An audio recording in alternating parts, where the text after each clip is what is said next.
Welcome to this video day. It's 31st of July and it is Monday and it's 1 p.m. GMT. What we're going to be doing in a moment is looking at three what we consider to be very good risk to reward trades. They've all got the potential to make 300, 500 pips or more. Now, we're going to be doing the technical analysis of the pairs in a moment, but we're backing up our view with our favourite tool in Forex trading, the COT, Commitment to Traders Report, if you're unfamiliar with it.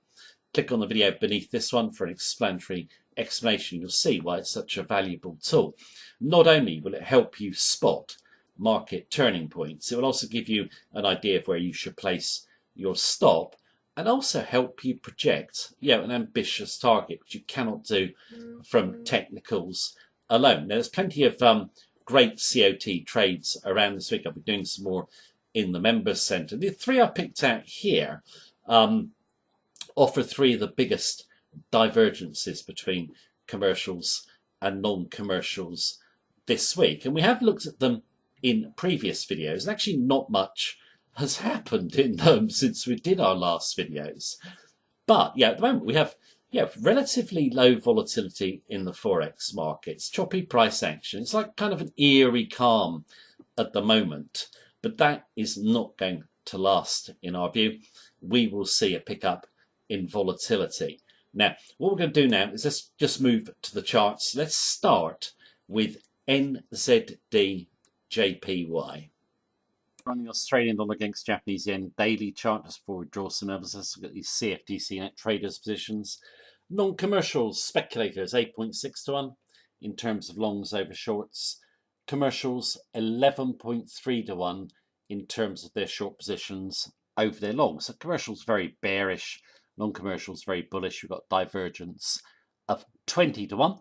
That is the biggest second biggest divergence on the report this week of the 40 pairs that we track, just behind NZD JPY, which I've covered in another video. This is a very attractive setup for us, and we're actually already in this one. There's plenty more downside to come.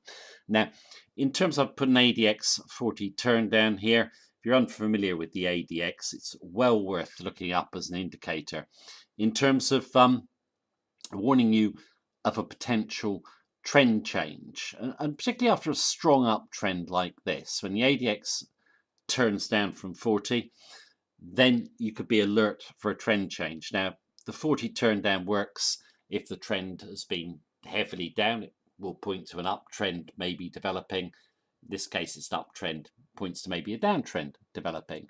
And we noted that 89 was a good level of resistance. We poked above it. We anticipated the 40 turn down on the red candle, came down nicely lower. She come back, she poked through, take out this candle here, but immediately reversed and is losing momentum. Now, in terms of our position, 88.80 at the moment in with a small position, but we want to add. Now, in terms of the way I see the chart now for fresh positions, what you've got here is obviously you build momentum around the 20-day moving average, test and hold it, then push off to the upside. We haven't tested it since, okay? I think if we come down to test it, then that will be a good level for new positions to come in. You can come in through those two candle tails, okay? Now, we're losing momentum, as I just said. These three candles look to be nicely down. Well, they are nicely down, my apologies. And we know that in this period here, where we're trading sideways and trying to get higher, you got non-commercials trying to buy her up, non-commercials selling heavily. We expect more downside. And after such a strong uptrend, there's going to be plenty of stops to be hit. So through the 20-day moving average, say 87.50, I think we will be going down. First level of support from a technical basis, probably 87. But this level here for me, with the positions so extreme, the stops are going to be, they're just going to get run. They're going to take out this level. And I think, we're so extreme. Even this cluster of candles down here isn't going to hold. Okay, you could put it as your first level to target. My own view is we're just going to sell off down to major support, which is common after you've had a big divergence in the net traders, so all the way down to 84.50. From my perspective, I'm looking for a bit more on the downside than this. I'm looking for us to get back to 83. Okay, so plenty of downside. If you come in, where would your stop be? I will put my stop back behind 89, well clear of the round number, probably about 89.30. I don't think this tailor's going to be tested again, but yeah, just put it back.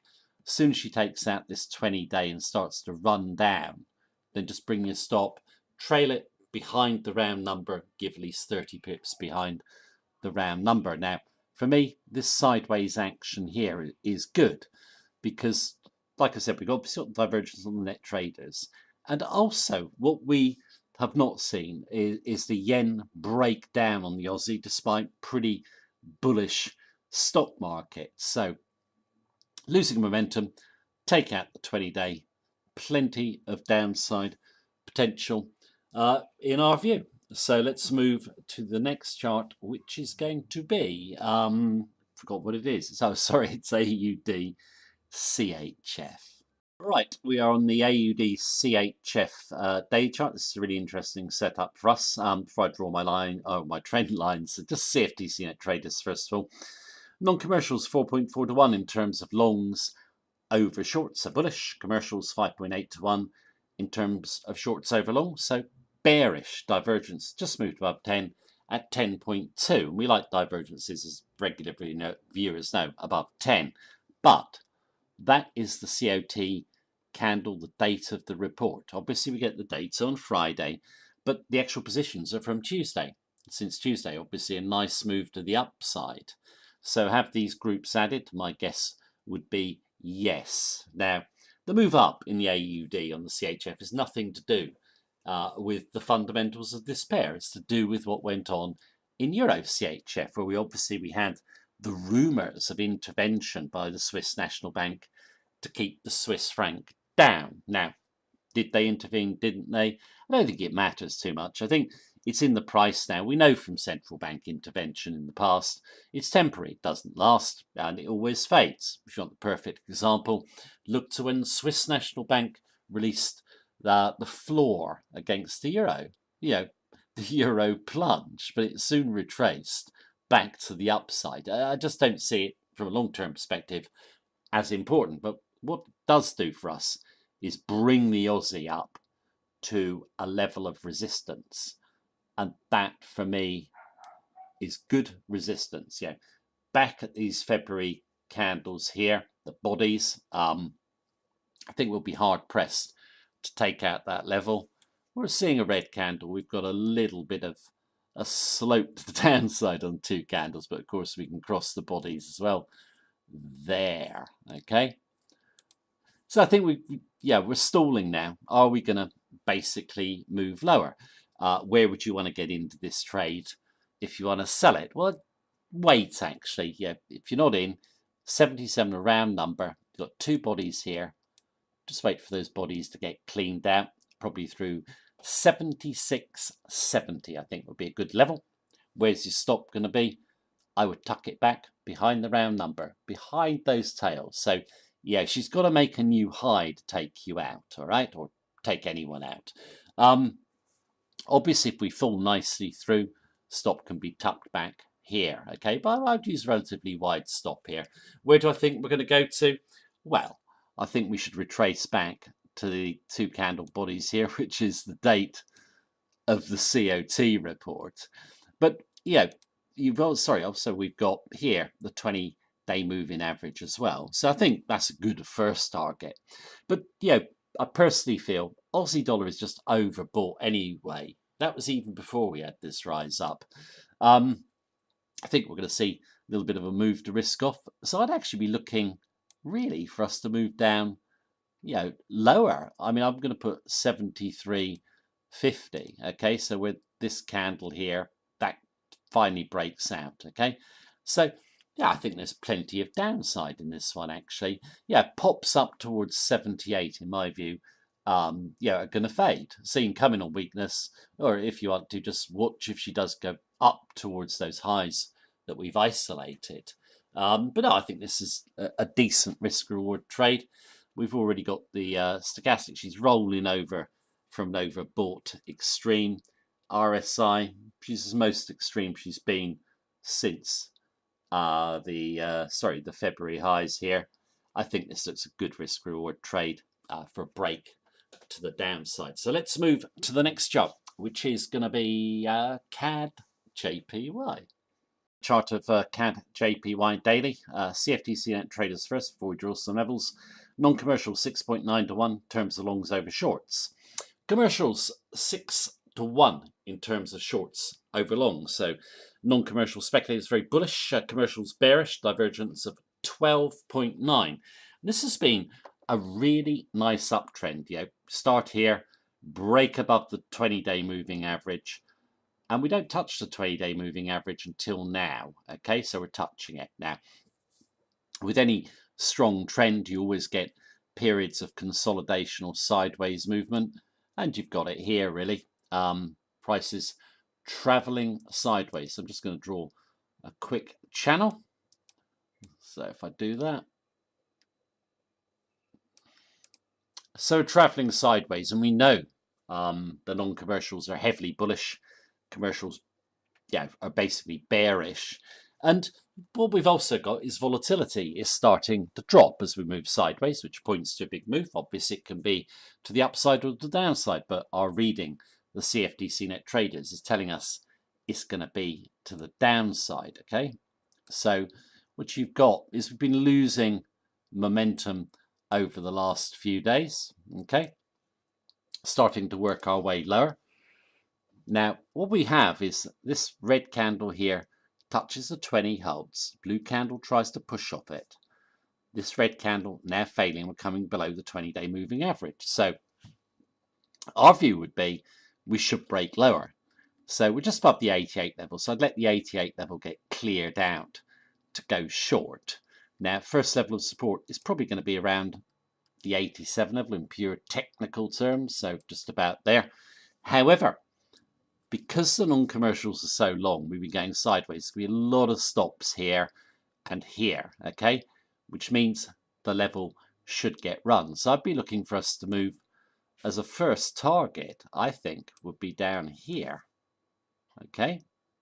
So you're looking really, or obviously we tried to get above here. Oh, sorry, I've just skewed my line. Sorry. Right, double top, back a bit, and then the push up, yeah? So from the extremity of the net traders, I think this level can be targeted. Obviously, we're pretty yen bullish. We haven't had any real risk off yet. The yen is holding, or it's holding the Canadian dollar down. If we get a little bit of move from risk off, that's going to propel, the yen higher everywhere. And this level could easily be overrun from a long-term perspective. I think we would go back to around here. So basically, we're going to retrace, in our view, the uptrend. And, it's plenty of downside, but where would you put your stop? Well, I wouldn't be close to this candle. I'm sure regular viewers know that. I would have my stop a little bit further back behind the 90 level. Okay, you can always bring her down, but I'd give it plenty of room. I think there's plenty of downside potential. Already losing momentum. Stochastics come down nicely from overbought, and now the RSI is coming down as well. We can snap through 88. I think, we could be going nicely to the downside. Plenty of downside potential in this one, in our view. So that's my review of CAD and JPY. Welcome back after that short review there of 3 Forex pairs. That's my view as of right now. It can obviously change in line with the market conditions. If you want our Forex course, our full trading techniques, and our summary of divergence in over 30 currency pairs in relation to the COT, click on the link beneath this video. Now, in terms of COT, I always refer to the commercials as smart money. A lot of people write to me and say, well, those non-commercials, they seem pretty smart at times because they seem to catch some really big trends before they turn. The answer is they don't catch the big trends and milk them for all they're worth at all. Okay. Now, in terms of the smart money commercials, why are they smart to us? Just simply because they give us an indication of under or over valuation of a pair. They're hedgers. They're not losing any money. Okay. But they do know under and over valuation. Now, In terms of large speculators, they do not hold big trends. It's not in their remit. They're there, or most of them are, to generate commission. Okay, so what they'll do is they'll hop in and out of the trend all the time, and yeah, they'll very rarely make a lot of big money from big trends. You can see that in the performance statistics. Yeah, take hedge funds. More hedge funds shut down this year, and I think in the last 5 years, the vast majority heavily minus, only a small minority above the 10% growth rate per annum on a 3-year holding period. Just look up the statistics and you'll see that. Their focus is commission. Yeah, if you look at hedge funds, it's rare that a hedge fund doesn't have a 30% ratio of commission to equity. So that means for every million they bring in, 300,000 is turned into commission. That's the reality of managed money. Yeah, they're focused on making money for themselves, not the clients. Now, in terms of what you get, when you get pairs that, or a pair that gets really bullish on the upside, the media are extremely bullish about a currency, there's no end of the trend in sight, that is when the large speculators are normally coming in with their bigger positions. So they become top heavy. That's why when you get a break to the downside after a big trend, or a break to the upside after a big downtrend, that's why the reaction is so severe, because you get massive stop hits. That's why you can be quite ambitious with your targets when using the COT. Got no problem, I've said this in previous videos, trading with the non-commercials. Yeah, if there's no big divergences, I'll just look at the chart, fundamental sentiment behind it as I see it, just trade the trend as I see fit. I don't care if I'm trading with the non-commercials. Divergences, though, that's a different matter. I'll normally be trading with the commercials. So, yeah, I just think, in terms of the COT, once you understand the motivation of the groups, you can see why it's a valuable report. I keep stressing it, commercials aren't out to make money. They're hedgers. Large speculators, they're out to make money, not for the clients, but for themselves. Don't make much money for the clients at all. They make a lot of money for themselves. And for us, that's never going to change. Managed money never changes the way it trades. Always caught out at those big turning points. They're always caught out with big positions. So, right, I think I've said everything I need to say for today. So thank you for watching me as usual. Take care. Have a good trading week.